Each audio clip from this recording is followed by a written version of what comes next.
Imagine करिए एक ऐसी कंट्री जिसका विजन है पीस का, डिप्लोमेसी का, और सामने एक ऐसी कंट्री जिसका विजन है एक्सपेंशन का और कंट्रोल का।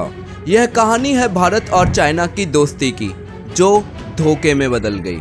साल 1950 नए आज़ाद हुए कम्युनिस्ट चाइना को भारत ने रिकॉग्नाइज करा, जहां यूनाइटेड स्टेट्स जैसे देशों ने भी चाइना को रिकॉग्नाइज करने में सालों लगा दिए, लेकिन भारत ने बिल्कुल भी देरी नहीं करी। भारत ने तुरंत चाइना को रिकॉग्नाइज करा और भारत ने चाइना के साथ दोस्ती का हाथ बढ़ाया, क्योंकि नेहरू जी विश्वास करते थे एशियन यूनिटी में। लेकिन जब चाइना ने तिब्बत पर अपना कब्जा जमाना स्टार्ट करा, फिर भी भारत ने चाइना का साथ दिया। 1954 में चाइना और भारत के बीच में एक फ्रेंडशिप ट्रीटी साइन हुई और भारत ने ऑफिशियली चाइना की सोवेरेनिटी तिब्बत के ऊपर रिकॉग्नाइज करी, जो भारत की सबसे ही बड़ी गलती थी। क्यों? क्योंकि तिब्बत का कल्चर, फिलॉसफी, धर्म सब कुछ इंडिया से इंस्पायर्ड था, और जब चाइनीज़ ने तिब्बत पर अटैक करा तो उसका दर्द, उसकी चोट इंडिया के कहीं डीप जाकर लगी।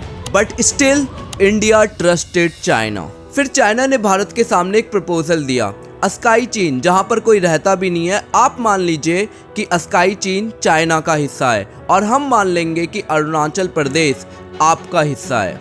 ये तो वही बात हो गई कि अस्काई चीन, अरुणाचल प्रदेश हमारे ही दोनों हिस्से हैं और हम एक हिस्से के लिए अपने ही दूसरे हिस्से को चाइना को दे रहे हैं। लेकिन चाइना के इस प्रपोजल को नेहरू ने सीधा मना कर दिया, क्योंकि उनके लिए सिर्फ वो लैंड ही नहीं बल्कि भारत माँ का हिस्सा था। और इसी प्रपोजल पर नेहरू जी को समझ जाना चाहिए था कि चाइना अस्काई चीन के लिए इंडिया पर अटैक करेगा, और वही हुआ। 1962 जब क्यूबन मिसाइल क्राइसिस चल रहा था, यूएसएसआर का पूरा ध्यान उस जंग में था। उसी का फायदा उठाकर चाइना ने भारत पर अटैक करा, और ये अटैक अस्काई चीन के लिए था। भारत के पास उस वक्त infrastructure, roads and mountain warfare के लिए तैयारी नहीं थी और भारत वह युद्ध हार गया। इस अटैक के बाद इंडिया भी बदल गया। एक पीसफुल एंड आइडियलिस्टिक कंट्री ने भी अपनी आर्मी डबल कर दी और इंडिया ने 10 नए माउंटेन डिवीजन्स बनाए, सिर्फ और सिर्फ चाइना के अगेंस्ट। लेकिन सोचने वाली बात यह है कि अगर चाइना ने दोस्ती निभाई होती तो हो सकता है कि आज का वर्ल्ड ऑर्डर कुछ और ही होता। अगर एशिया की 2 सबसे बड़ी सिविलाइजेशन साथ आती तो पूरी दुनिया का बैलेंस शिफ्ट हो चुका होता।